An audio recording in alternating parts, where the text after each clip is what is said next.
Trooper A1, The Purple Blitzkrieg by Gabrielle Marie Kozak. Book 1 of the Trooper series. Narrated by the author. Chapter 8. How on earth did he get in here? The man whom Connor had attacked was brushing non-existent dust off his clothes, having picked himself up off the floor. He spoke with a harsh and jarring voice. His hair was dark, contrasting deeply with his light blue eyes. His companion, who had thrown Connor against the wall, was a yet more muscular man, dressed in much the same style of clothes. He glanced derisively at the boy, before looking much more respectfully at the man who was obviously his leader. "No idea, but there is only one way from the outside into this sector, no?" he asked. Slowly, the other nodded. Yes, run a security check. But how is the kid?" "The kid?" his henchman echoed. He used his foot to roll Connor over onto his side. "He's alive. He was getting help," he exclaimed, reaching down for Connor's phone.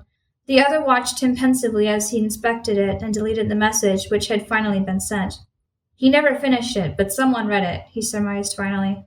"I will alert security in case there is an inspection of the shop." He pushed back his sleeve to reveal a sort of band on his arm that had a smartphone on it and hit a few buttons. "Wait, Magan," the other interrupted him suddenly, staring at Connor. "This kid comes at a most opportune time. Tell Dr. Lafferty that he need not postpone test T4 after all. We have a testy." "You want to test on him, Dr. Arnu?" Hilton Magan asked in a low voice.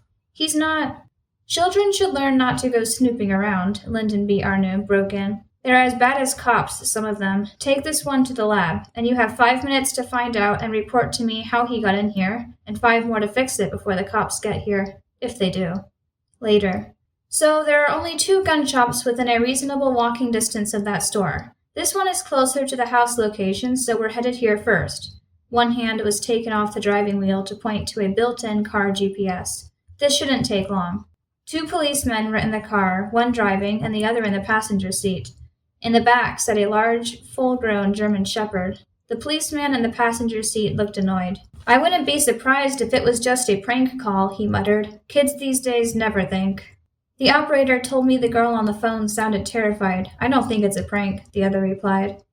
He was a well-built man of perhaps 30 years, tall and muscular. He wore a police badge and a plain uniform. His light hair was combed neatly back, and clipped onto his belt was a practical handgun. The name on his badge read Derek Lasek.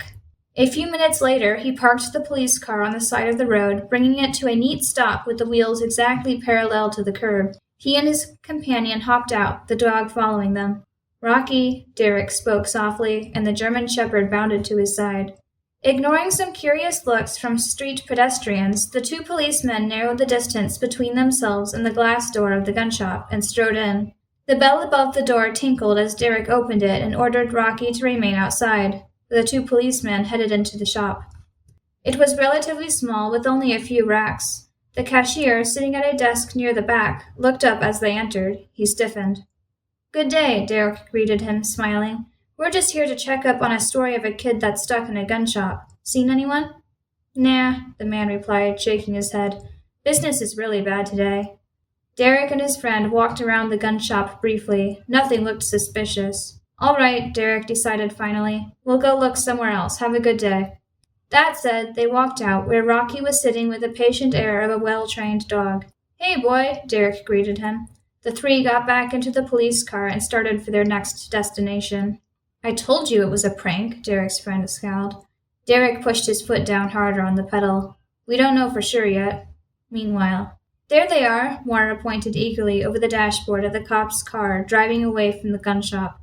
"And there's the gun shop." She unbuckled herself. "Hey, wait until I've parked," her mother cautioned her, bringing the car to a stop not half as precise as Derek's had been. Moira was out of the car and sprinting for the gun shop in an instant. "Moira, wait!" Victoria shouted after her. Moira was already going through the door. Sighing worriedly, Victoria rushed after her, stopping barely a moment to lock the car behind them. Moira burst into the gun shop, looking around as if she expected to see Connor right away. Her face fell after the first few seconds. "Connor!" she yelled. The salesman behind the counter was already staring, and now he left his place as Victoria grabbed her daughter's hand. "Connor?" the man questioned. "My name's Hilton Magan. There is no Connor here." "He's my brother. Where is he?" Moira began, her eyes sparkling dangerously. Mara, her mother cautioned, watching Hilton's face change from polite to angry.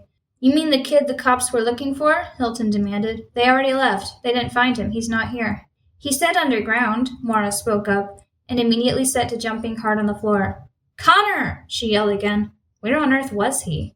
Stop that, Hilton roared. If you're going to damage my shop, I will call the police. Mara, Victoria exclaimed. Mr. Malkin, you're sure he isn't here? I already said no, Hilton retorted rudely. Mara scowled. Mara, let's go, Victoria decided. She wanted to find Connor just as badly as Mara did, but she had to look out for Mara as well. He's not here. Let's look somewhere else, she forced herself to say. Gently but firmly, Victoria took Mara's hand and led her from the shop. Kids really are worse than cops, Hilton muttered to himself.